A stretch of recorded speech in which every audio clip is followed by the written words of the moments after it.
Hello बच्चों, welcome to concept with Soni sir. आज Soni sir आपको पढ़ाने वाले हैं क्लास 10th की फिजिक्स। जो भौतिकी है क्लास 10th की, जो पहला चैप्टर है, उस चैप्टर का नाम है प्रकाश की। तो बच्चों ने ये पूछा कि सर प्रकाश की क्या है। बच्चों की डिमांड है सर 10th क्लास से पढ़ाइए आप।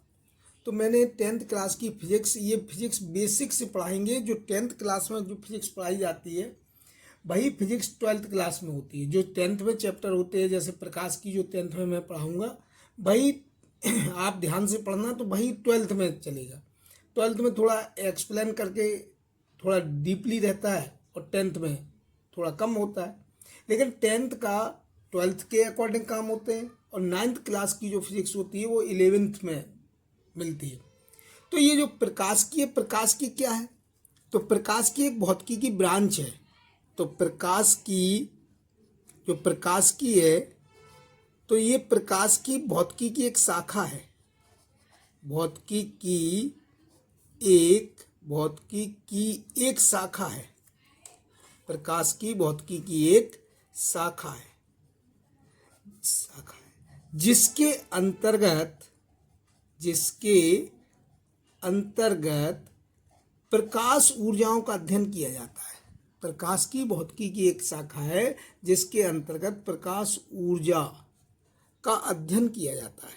ये प्रकाश की है, प्रकाश ऊर्जा का अध्ययन किया जाता है। अब प्रकाश की दो शाखाएं होती हैं बेटा। प्रकाश की दो शाखाएं जो प्रकाश की है, इसकी 2 ब्रांचेज होती है बेटा। एक ब्रांच होती है, इसको बोलते हैं किरण प्रकाश की, रे ऑप्टिक्स। ये होती है एक किरण प्रकाश की। ये प्रकाश की को इंग्लिश में ऑप्टिक्स कहते हैं, इसलिए इसका नाम है रे ऑप्टिक्स। एक जो शाखा होती है वो होती है रे ऑप्टिक्स, और दूसरी जो ब्रांच होती है वो होती है तरंग प्रकाश की। तरंग प्रकाश की। तो जो किरण प्रकाश की होती है, ये इसको बोलते हैं वेव ऑप्टिक्स। जो तरंग प्रकाश की होती है उसको नाम है वेव ऑप्टिक्स। तो ये जो किरण प्रकाश की है, इसको बेटा 10th में भी पढ़ना है, 10th क्लास में, और प्लस और 12th क्लास में भी यही किरण प्रकाश की पढ़ना है। और वेव ऑप्टिक्स जो है वो उसको ओनली 12th क्लास में पढ़ना है बेटा। इसको कहाँ पर पढ़ना है? ओनली 12th क्लास में। ये 10th क्लास में नहीं है वेव ऑप्टिक्स। तो ये क्या है? ये हाइगन एक वैज्ञानिक का नाम था। हाइगन है वैज्ञानिक का नाम। तो हाइगन ने क्या बोला था कि प्रकाश वेव्स के फॉर्म में चलता है बेटा। जी वेव्स, इस टाइप से प्रकाश का मूवमेंट होता है। प्रकाश का जो संचालन होता है वो वेव्स के फॉर्म में होता है। तो इस प्रकार प्रकाश, हाइगन एक वैज्ञानिक का नाम था। ये हाइजन एक वैज्ञानिक का नाम है। कोई हाइजन केत, कोई हाइगन केत, तो ये एक साइंटिस्ट का नाम था। तो हाइजन ने क्या बोला था कि प्रकाश वेव्स के फॉर्म में चलता है, और जबकि न्यूटन ने क्या कहा था? ये न्यूटन एक साइंटिस्ट का नाम था। तो न्यूटन ने ये कहा था कि प्रकाश एक सरल रेखा में चलता है, और ये सरल रेखा कण के रूप में चलता है, कण के रूप में। और इन सभी कण को कणिकाएं कहते हैं। क्या बोलते हैं? कणिकाएं। ये प्रकाश, तो इसलिए इनका जो सिद्धांत हुआ, तो न्यूटन के कणिका सिद्धांत बोला मैंने, और यहां पर हाइगन का तरंग सिद्धांत, ये हाइगन ने दिया था, तरंग सिद्धांत दिया था। न्यूटन ने कहा था कि प्रकाश की कण का सिद्धांत होता है, प्रकाश सरल रेखा में चलता है, कण के रूप में चलता है। तो इसलिए प्रकाश की प्रकृति 2 प्रकार से हो गई। यदि प्रकृति देखी जाए प्रकाश की, तो प्रकाश का जो नेचर है, तो नंबर 1 न्यूटन ने दिया था, तो इसको बोलेंगे न्यूटन के कणिका सिद्धांत। न्यूटन ने ये कहा था कि प्रकाश कण के रूप में चलता है, इसलिए न्यूटन के कणिका सिद्धांत हो गया। और दूसरी बात, हाइजन ने ये कहा था कि प्रकाश, हाइजन का तरंग सिद्धांत। हाइजन ने ये कहा था कि प्रकाश तरंग के रूप में चलता है, इसलिए हाइजन का तरंग सिद्धांत। लेकिन अब 10th क्लास में प्रकाश, किरण प्रकाश की का अध्ययन करना है। तो किरण प्रकाश की के अंतर्गत अपना जो अब चैप्टर आ गया 10th क्लास में या 12th क्लास का, तो ये है किरण प्रकाश की। तो जो किरण प्रकाश की होती है उसके अंतर्गत हम क्या पढ़ते हैं? इसके अंतर्गत 10th क्लास में अब अपन को पढ़ना है प्रकाश का परावर्तन, प्रकाश का परावर्तन। ये जो प्रकाश का परावर्तन इंग्लिश में बोलते हैं इसे reflection of light, reflection of light, प्रकाश का परावर्तन, रिफ्लेक्शन ऑफ लाइट। दूसरा अपना टॉपिक है प्रकाश का अपवर्तन, दूसरा प्रकाश का अपवर्तन। तो यहाँ पर 10th क्लास में प्रकाश का परावर्तन पढ़ना है, प्रकाश का अपवर्तन पढ़ना है, refraction of light, refraction of light. तीसरा अपन को पढ़ना है प्रकाश का बड़ विक्षेपण, प्रकाश का बड़ विक्षेपण। यहाँ पर जो बड़ विक्षेपण है, बड़, ये बड़ माने होता है रंग में विभक्त होना, तो इसको बोलते हैं dispersion of light, dispersion of light. तो ये 3 टॉपिक अपने 10th क्लास में पढ़ना है, इसी को फिर 12th में और बड़े रूप में पढ़ना है। तो ये बेटा ये अपना मेन टॉपिक है ये 10th क्लास का। तो 10th क्लास में पहला जो चैप्टर है या टॉपिक है वो टॉपिक पढ़ना है प्रकाश का परावर्तन। तो बच्चे पूछते हैं कि सर परावर्तन क्या होता है, प्रकाश का परावर्तन क्या होता है।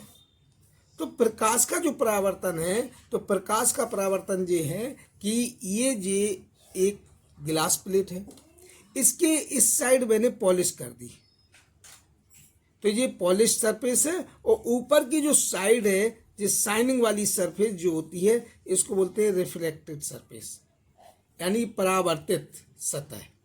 ये परावर्तित सतह है बेटा, परावर्तित सतह, और इसको बोलेंगे पॉलिश्ड सतह, जिसपे हमने पॉलिश कर दी, तो पॉलिश सतह, सतह मीन्स पृष्ठ से।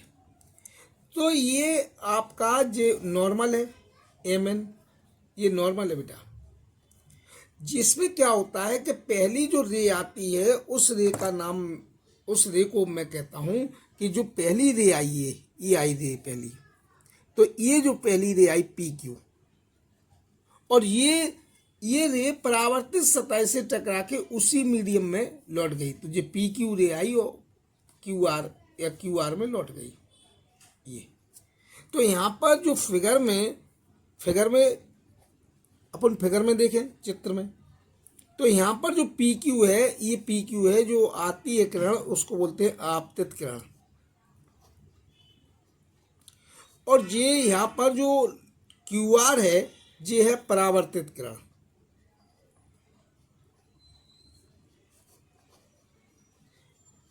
यहाँ पर जो एमएन है आपतन बिंदु पर अवलंब, जी आपतन बिंदु है ये, इस पर ये अवलंब खींच दिया मैंने, नॉर्मल खींच दिया अवलंब, तो आपतन बिंदु पर अवलंब, अविलंब, ये एमएन है बेटा। और यहाँ पर जो एंगल बना है ये आई, इसको आई को बोलेंगे परावर्तन कोण, क्योंकि ये परावर्तित आपतन कोण है, ये आई मीन्स है यहाँ पर आपतन कोण, क्योंकि ये आपतित किरण के साथ बना होगा, इसलिए इसका नाम है आपतन कोण। माने आपतित किरण के अवलंब के बीच का जो कोण होता है आपतन कोण।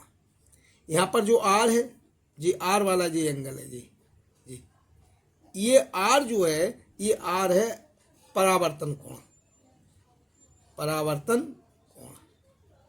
इसकी डेफिनेशन क्या है, डेफिनेशन ये है कि जब कोई प्रकाश की किरण, जब कोई प्रकाश किरण किसी चिकनी सतह से टकराती है, किसी चिकनी सतह से, चिकनी सतह से टकराती है, तो वह उसी माध्यम में वापस लौट जाती है।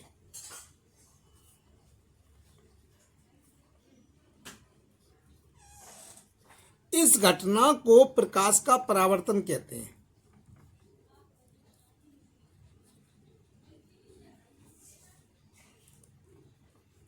ये बेटा साथ साथ नोट्स बनाते जाना। ये फिगर हो गया बेटा कि जब कोई जे आने वाली रे, इंसिडेंस रे किसी चिकनी सतह से टकरा के उसी मीडियम में वापस लौट आए, होमोजीनियस मीडियम माने समांगी माध्यम में वापस लौट जाती है, तो इस घटना को प्रकाश का परावर्तन कहते हैं। तो ये बेटा प्रकाश का परावर्तन है। फिर अगला है परावर्तन के नियम क्या है। तो बेटा जो परावर्तन के जो नियम है, परावर्तन के नियम, तो ये हर साल 10th क्लास में पूछा जाता है। तो परावर्तन का जो पहला नियम है, वो पहला नियम बेटा ये है कि I = R। इसका मतलब क्या है? इसका मतलब यह है कि आपतन कोण सदैव परावर्तन कोण के बराबर होता है, सदैव परावर्तन कोण के बराबर होता है। तो आपतन कोण सदैव परावर्तन कोण के बराबर होता है। ये पहला नियम है बेटा, आपतन कोण सदैव परावर्तन कोण के बराबर होता है। दूसरा नियम क्या है कि PQ, QR और MN। PQ क्या है? आपतित किरण, परावर्तित किरण और आपतन बिंदु पर अवलंब। ये लिखा देखो, आपतित किरण, परावर्तित किरण, आपतन बिंदु पर अवलंब, तीनों एक ही तल में होते हैं। तो ये दूसरा नियम ऐसे लिख देना कि आपतित किरण, परावर्तित किरण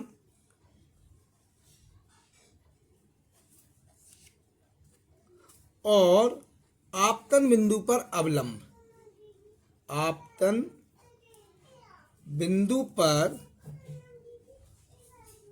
अविलंब, तीनों एक ही तल में होते हैं, तीनों एक ही तल में होते हैं। जी बेटा ये तो ट्रिक है थोड़ा सा, ये है मैंने हिंदी में ये लिखा करो आप। तो आपतित किरण, परावर्तित किरण, आपतन बिंदु पर अवलंब, तीनों एक ही तल में होते हैं। आपतन कोण सदैव परावर्तन कोण के बराबर होता है। ये है प्रकाश का परावर्तन। इसके बाद आता है परावर्तन के प्रकार। तो परावर्तन दो प्रकार के होते हैं, एक होता है नियमित परावर्तन, दूसरा होता है अनियमित परावर्तन। नियमित परावर्तन उसे कहते हैं कि जब प्रकाश किरणें, जब आपतित प्रकाश किरणें, तो जब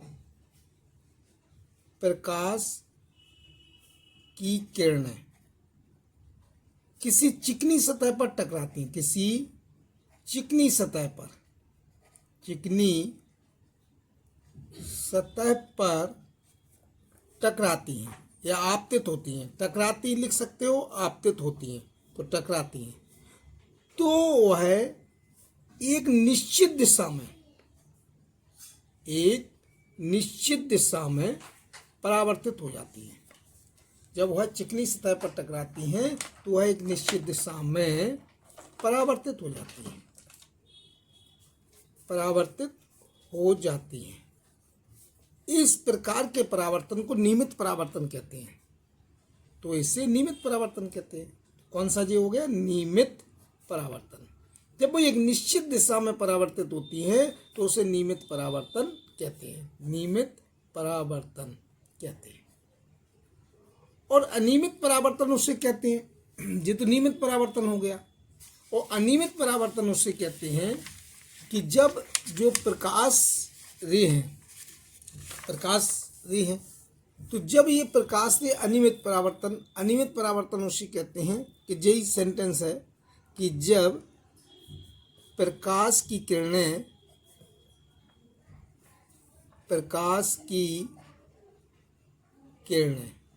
किसी खुरदरी सतह पर टकराती,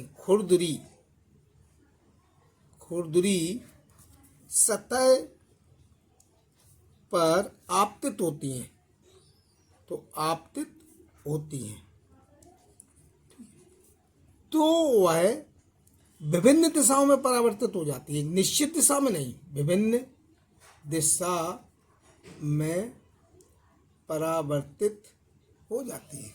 तो विभिन्न दिशा में परावर्तित हो जाती है। इससे अनियमित परावर्तन कहते हैं। कौन सा है जी? अनियमित परावर्तन। तो ये हो गया बेटा, अनियमित परावर्तन कहते हैं।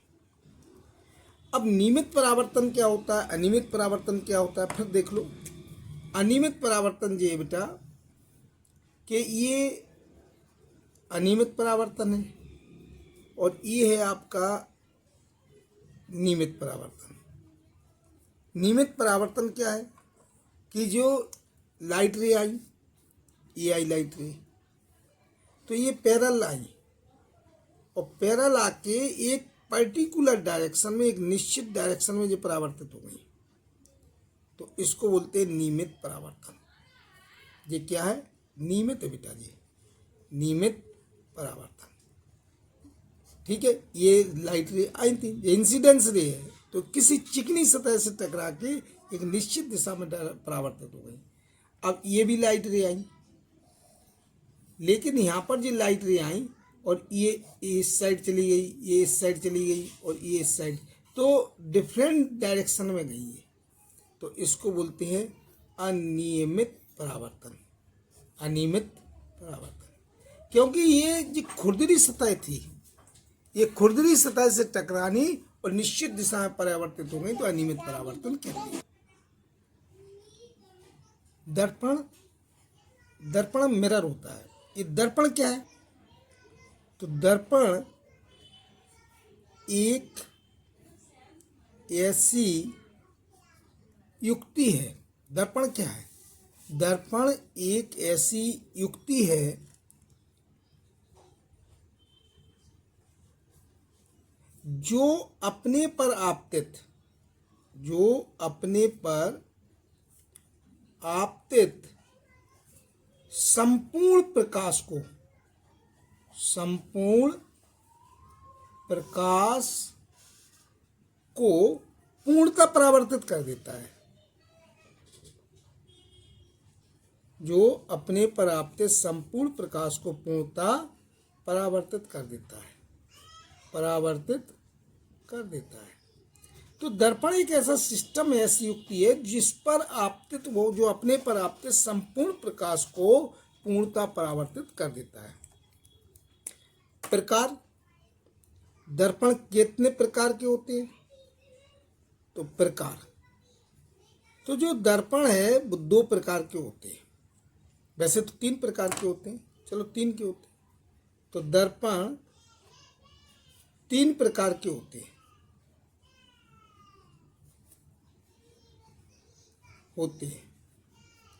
नंबर पहला है समतल दर्पण। समतल दर्पण, प्लेन मिरर बोलते हैं इसे, प्लेन मिरर। जो समतल दर्पण होता है, प्लेन मिरर, इसका क्या होता है? इसका परावर्ती पृष्ठ समतल होता है। इसका परावर्ती जो पृष्ठ होता है समतल होता है बेटा, परावर्ती पृष्ठ समतल होता है। दूसरा है गोलीय दर्पण या गोलीय दर्पण। तो जो गोलीय दर्पण होता है, गोलीय दर्पण, इसको बोलते हैं स्फेरिकल मिरर। इसका परावर्ती पृष्ठ गोलीय होता है बेटा। तो परावर्ती पृष्ठ कैसा होता है बेटा? गोलीय होता है, गोलीय होता है, उसे गोलीय दर्पण कहते हैं। तीसरा है परवलयाकार, परवलयाकार। इसका परावर्ती पृष्ठ, इसका परावर्ती पृष्ठ होता है वो परवलय के आकार का होता है। परावर्ती पृष्ठ परवलयाकार होता है, परवलयाकार होता है बेटा। तो जो समतल दर्पण है तो उसका परावर्ती पृष्ठ समतल होता है। जो गोलीय दर्पण है इसका परावर्ती पृष्ठ गोलीय होता है, और जो परवलयाकार है तो उसका परावर्ती पृष्ठ परवलय के आकार का होता है, परवलयाकार होता है। तो जो समतल दर्पण है, तो जो गोलीय दर्पण भी 2 प्रकार के होते हैं। अब बेटा गोलीय दर्पण, तो गोलीय दर्पण 2 प्रकार के होते हैं बेटा। एक होता है उत्तल दर्पण और एक होता है अपतल दर्पण, दूसरा होता है अपतल दर्पण। जो बेटा उत्तल दर्पण होता है और एक है अपतल दर्पण। तो जो उत्तल दर्पण होता है इसको बोलते हैं कॉन्वेक्स मिरर।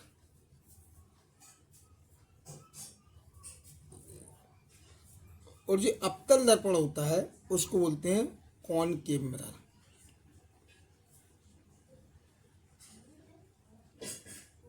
जी उत्तल दर्पण क्या है कि ये गोली दर्पण जो होता है तो ये गोले से काटा गया है, स्पीयर से काटा गया है। ये गोली दर्पण ये है बेटा गोला।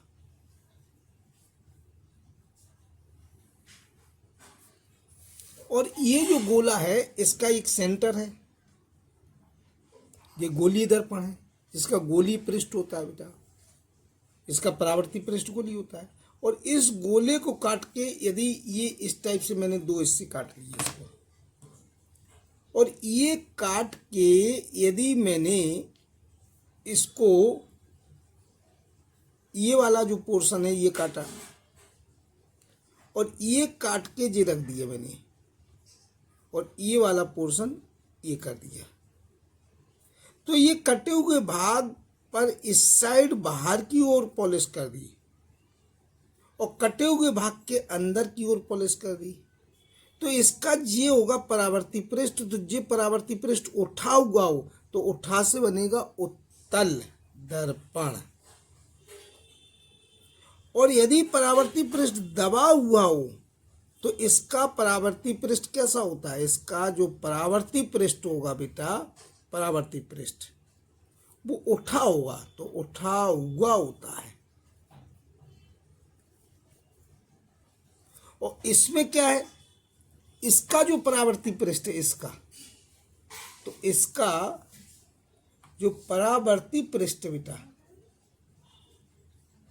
वो दबा हुआ होता है, दबा हुआ होता है। तो बेटा इसका परावर्ती पृष्ठ दबा हुआ है, तो ये आपकी मिड पॉइंट हो गया, ये भी मिड पॉइंट है। तो इस मिड पॉइंट को दर्पण का ध्रुव कहते हैं बेटा। ये P जो है ये है आपका दर्पण का ध्रुव। तो यहां पर जो P है तो P बराबर है दर्पण का ध्रुव, दर्पण का ध्रुव बोलते हैं इसे बेटा।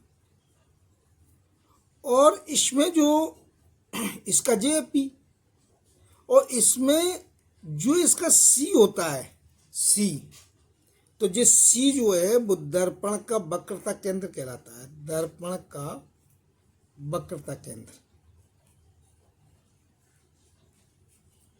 ये C क्या है? ये दर्पण का वक्रता केंद्र। और ये जो है इसका CJ है इस साइड, और ये जो P और C से जो लाइन गई है इसको बोलेंगे मुख्य अक्ष। क्या बोलेंगे बेटा? मुख्य अक्ष। ये दर्पण की मुख्य अक्ष है। और ये P से C तक की जो डिस्टेंस होती है इसको R कहेंगे, R। ये R क्या है? ये R जो है यहाँ पर ये R है बेटा दर्पण की वक्रता त्रिज्या, दर्पण की वक्रता त्रिज्या है बेटा, ये वक्रता त्रिज्या,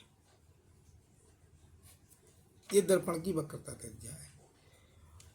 और दर्पण की वक्रता त्रिज्या तो एक बीच में बिंदु आता है F, तो ये F क्या है? F है दर्पण की फोकस दूरी, नहीं दर्पण का फोकस है, मुख्य फोकस है बेटा जी, मुख्य फोकस।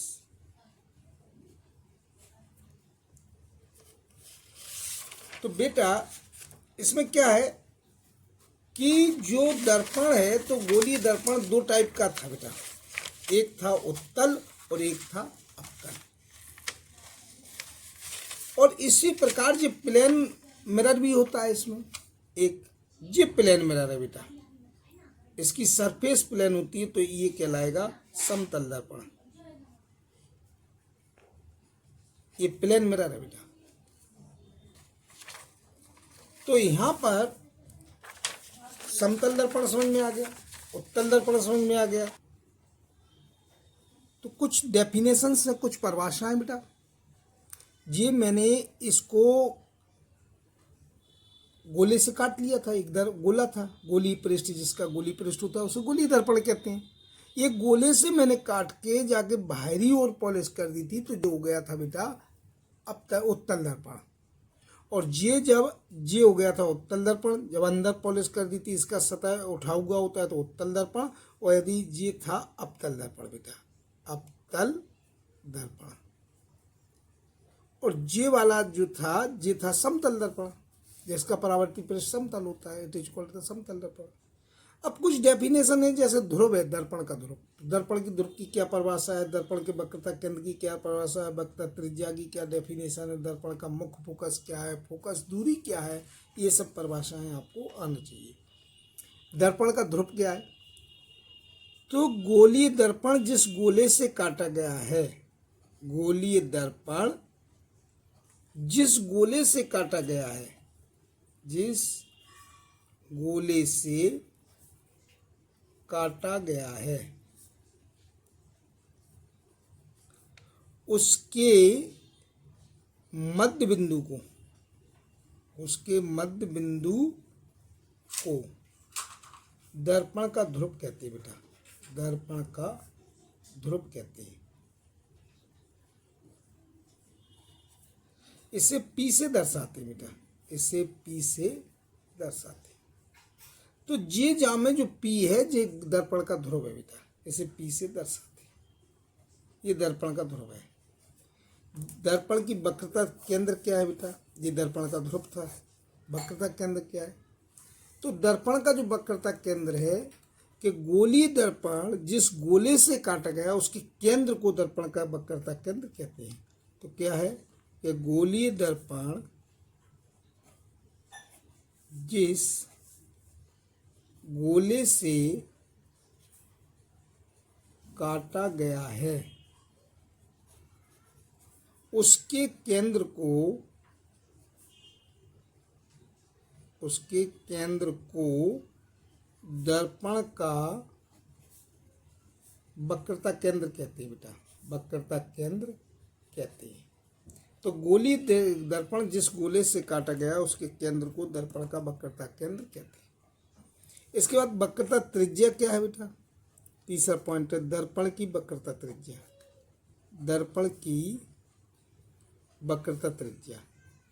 ये बेटा दर्पण की वक्रता त्रिज्या क्या होती है कि गोलीय दर्पण जिस गोले से काटा गया है, गोलीय दर्पण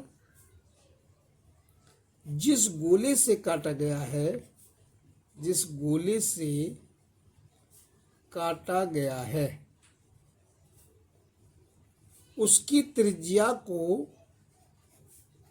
उसकी त्रिज्या को दर्पण की वक्रता त्रिज्या कहते हैं बेटा, वक्रता त्रिज्या कहते हैं। तो उसकी त्रिज्या को दर्पण की वक्रता त्रिज्या कहते हैं। इसके बाद अगला आता है कि फोकस क्या है, या मुख्य फोकस क्या, मुख्य अक्ष क्या है, चौथा मुख्य अक्ष, मुख्य अक्ष क्या है।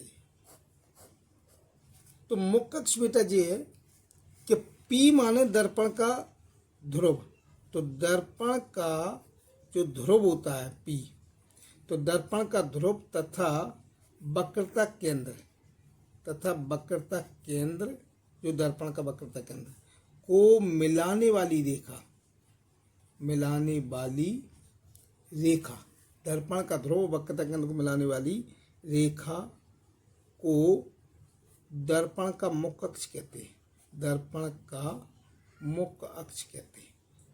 तो जो दर्पण का ध्रुव है और वक्रता केंद्र है उसको मिलाने वाली रेखा को दर्पण का मुख्य अक्ष कहते हैं। ये पीसी रेखा है बेटा।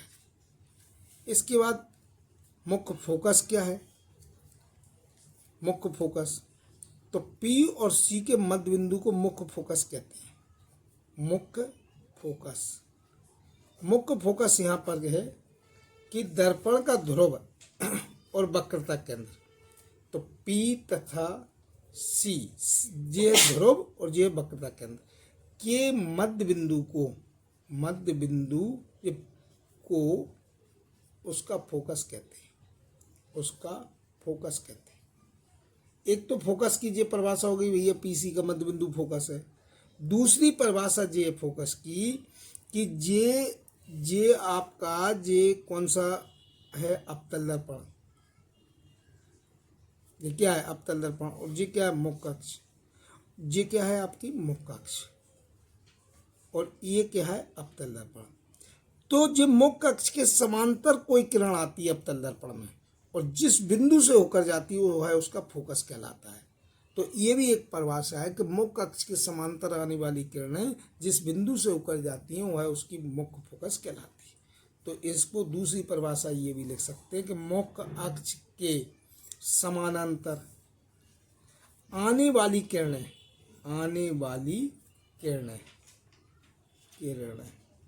जिस बिंदु से होकर जाती है, माना परावर्तन के पश्चात, तो परावर्तन के पश्चात जिस बिंदु से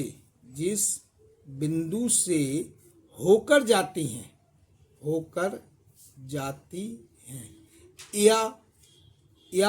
या फिर क्या है कि ये सपोज मान लो जी है अवतल दर्पण, तो अवतल दर्पण में जी क्या है कि ये अवतल दर्पण, ये नहीं है अवतल दर्पण, ये बेटा अवतल दर्पण, तो जिस बिंदु से होकर जाती या जाती हुई प्रतीत होती है या आती हुई प्रतीत होती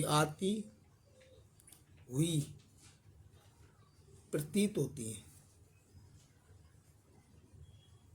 उसे दर्पण का मुख्य फोकस कहते हैं, तो ये मुख्य फोकस हो गया बेटा। इसके बाद आती है फोकस दूरी।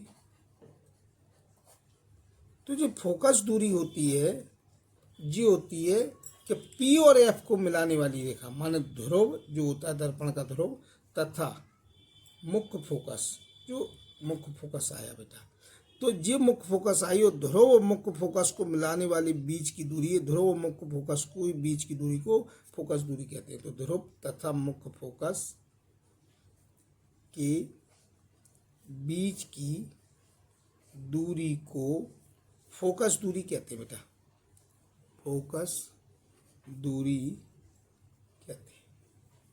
अब आता है दर्पण का द्वारक। ये द्वारक क्या होता है बेटा? तो जो दर्पण में जो वृत्तीय नेमी होती है, तो वृत्तीय नेमी के व्यास को दर्पण का द्वारक कहते हैं। तो वृत्तीय नेमी के व्यास को दर्पण का द्वारक कहते हैं। तो बेटा ये दर्पण का द्वारक है, वृत्तीय नेमी के व्यास को दर्पण का द्वारक कहते हैं। तो ये डेफिनेशन आपको आना चाहिए। जो बेटा वीडियो अच्छी लगी हो तो इसे लाइक, सब्सक्राइब, शेयर, अपने दोस्तों को शेयर जरूर करना और आने वाली वीडियो के लिए बेल आइकन जरूर दबाना। Thank you.